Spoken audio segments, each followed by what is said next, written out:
তাই এই বিপদে হারি আপদে হারি আমি প্রণাম করি তারে বারে বারে। শুনেছি করিলে নাকি সাধু সঙ্গ পবিত্র হবে এই জড় পাপ অঙ্গ।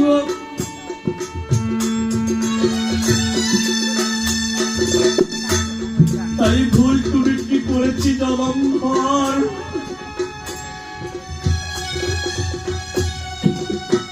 আজ আপনাদের মতো সাধু গুরুর বৈষ্ণবের আহ্বানে আজ এসেছি এই মধুর বৃন্দাবনে।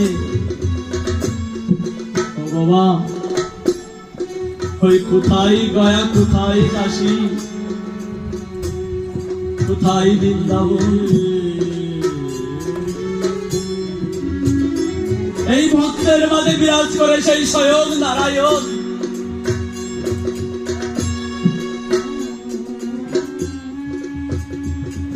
কবিগুরু আমার কি বলেছে জানেন? তন্ত্রে মন্ত্রে কিবা হয়,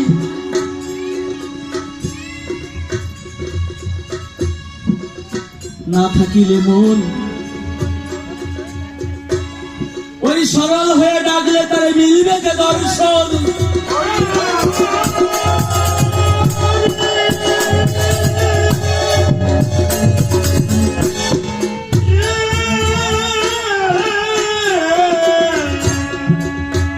তাই আমি যে ক্ষুদ্র বালক মাত্রই আজকে যেখানটায় গান করতে এসেছি,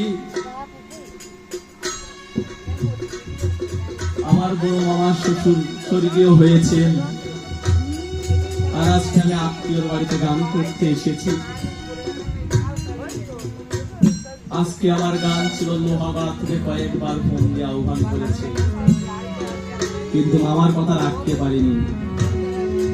মামার বাড়ি ফোন দেওয়াতে আমি একবার গান মিস করেছি, যার জন্য আজকে যদি এই আসলে আমি না আসি তাহলে হয়তো মামা মনে মনে কষ্ট পেতে পারে যে আজকে আমার ভাগ্যে শুধু টাকাই ছিলে গেল, তার ভিতরে কি কোনো মনুষ্যবোধ জন্মায়নি। ও বাবা, টাকা পয়সা জীবনের সখীর সাথে হবে না,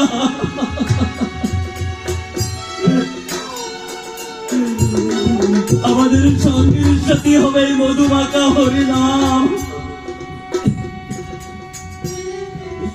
আমার মহাপ্রভু কি বলেছেন জানেন? আমি কোন তত্ত্ববিদ নই, আমি যে কোন বড় তত্ত্ববিদ নই যে আমি আপনাদের তত্ত্ব দিয়ে বুঝাবো। তাই মহাকবি বা মহাগুরুমশাইরা বলে গিয়েছেন যে আসিতে নাম যাইতে নাম। ওমা, আসিতে নাম বলতে কোন নামের কথা বোঝাতে হয়েছে? কোন নদী বা ডুবাই স্নান করতে নামার কথা বলা হয়নি। আসিতে নাম যাইতে নাম, তুই যাবি যদি ওই নিত্য আনন্দের ধামর আনিব।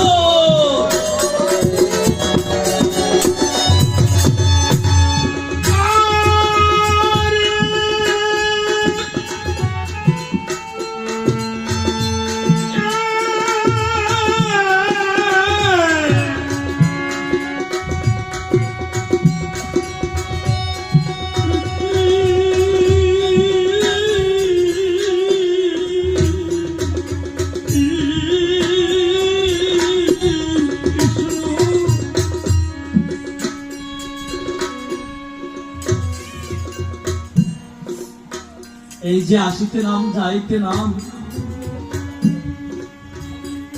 এখানে বলা হয়েছে মধুমাখা হরির নাম। আসলেও কি হচ্ছে? শঙ্কের ধ্বনি দিচ্ছে। তাহলে আসিতে নাম যাইতে নাম, যখন আমি ওই শেষ যাত্রার যাত্রী হচ্ছি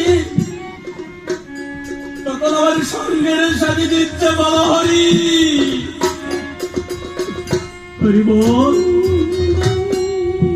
তাই মহাপ্রভু আমারে বললেন যে আসিতে নাম যাইতে নাম, যাবি যদি নিত্য আনন্দের ধাম।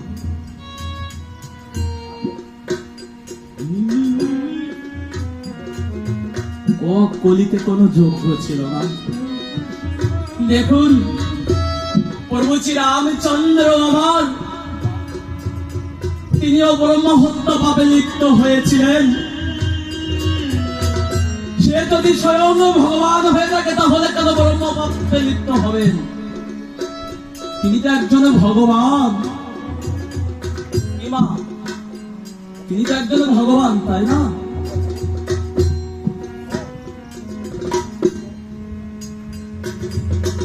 এই কলিতে একমাত্র কোন যজ্ঞ ছিল না, একটি যজ্ঞ ছিল অশ্বমেধ যজ্ঞ।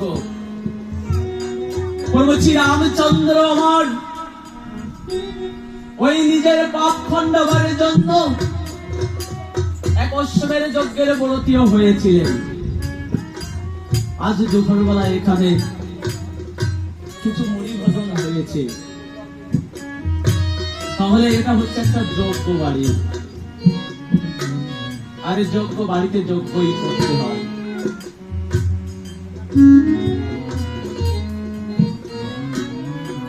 আমি যখন আসলে আসি,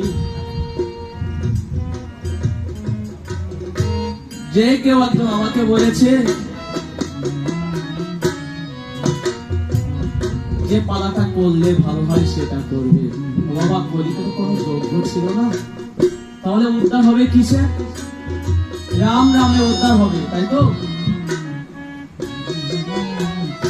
প্রভু শ্রী রামচন্দ্র আমার ওই বিশ্বকর্মা মুনির পুত্র কৈলাসের নাতিগণ এদেরকে হত্যা করে তার দেহ হয়ে যায় ব্রহ্ম হত্যা পাপী আত্মা। তিনিও প্রভু হয়ে সার পাবেন। তাই আজকে যে পালাটি এখানে পরিবেশন করা হবে অশ্বমেধ যজ্ঞ।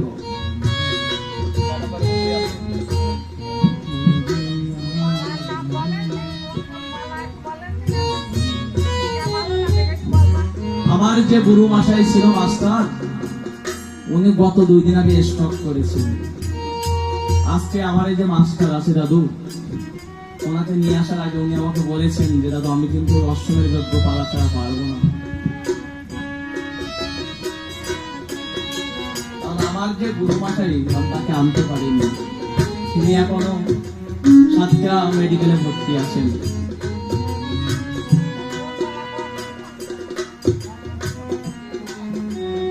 রামায়ণের 7ম কাণ্ডের শেষ কাণ্ড, 7টা কাণ্ড মিলে তারপরে অশ্বমেধ যজ্ঞ। ভগীরথের গঙ্গা আনন,